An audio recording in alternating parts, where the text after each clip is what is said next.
செங்கோட்டையின் விவகாரத்தில் அவருக்கு எதிராக திமுக, அதிமுக ஆகிய கட்சிகள் ஒன்றிணைந்துள்ளது கோபிச்செட்டிப்பாளையத்தில் பரபரப்பை ஏற்படுத்தியது.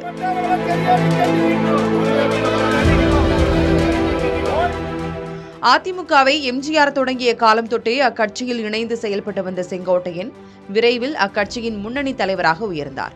கோபிச்செட்டிப்பாளையம் தொகுதியில் தொடர்ந்து 8 முறை வெற்றி பெற்று சாதனை படைத்த அவர் அதிமுக பொதுச் செயலாளர் எடப்பாடி பழனிசாமி தலைமையிலான ஆட்சியின் போது கட்சியின் மூத்த தலைவராக வலம் வந்தார்.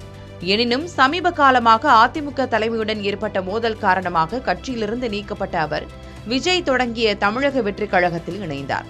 மேலும் தனது எம்எல்ஏ பதவியையும் அவர் ராஜினாமா செய்தார். இந்நிலையில் கோபிச்செட்டிப்பாளையம் சட்டமன்ற தொகுதிக்குட்பட்ட கோசனம் ஊராட்சி பேருந்து நிறுத்தத்தில் கடந்த 4 மாதங்களுக்கு முன்பு சட்டமன்ற தொகுதி மேம்பாட்டு நிதியின் கீழ் 8.5 லட்சம் ரூபாய் மதிப்பீட்டில் புதிய பயணியர் நிழற்குடை கட்டப்பட்டது. இதற்கான நிதியை அப்போதைய சட்டமன்ற உறுப்பினராக இருந்த செங்கோட்டையன் ஒதுக்கீடு செய்திருந்தார். இந்த பயணியர் நிழற்குடையில் செங்கோட்டையன் எம்எல்ஏ என குறிப்பிடப்பட்டிருந்ததோடு அதில் தமிழக வெற்றிக் கழக கட்சி நிறமும் பயன்படுத்தப்பட்டிருந்தது. தற்போது செங்கோட்டையன் எம்எல்ஏவாக பதவியில் இல்லாத சூழலில் அவர் பெயரை எம்எல்ஏ என குறிப்பிட்டு எழுதியதற்கும் கட்சி வர்ணத்தை பயன்படுத்தியதற்கும் திமுக மற்றும் அதிமுக ஆகிய இரு கட்சியினரும் கடும் எதிர்ப்பு தெரிவித்துள்ளனர்.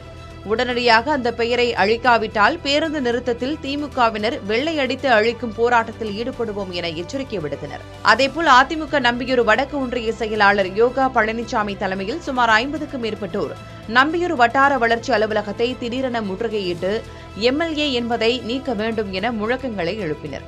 இதனால் அங்கு பரபரப்பு நேரிட்டது. இந்த பயணியர் நிழற்குடையை அமைத்த ஒப்பந்ததாரர் தன்னிச்சையாக எம்எல்ஏ என குறிப்பிட்டுள்ளதாக கூறப்படும் நிலையில் இதுகுறித்து செங்கோட்டையின் தரப்பில் ஏதும் விளக்கம் அளிக்கப்படவில்லை.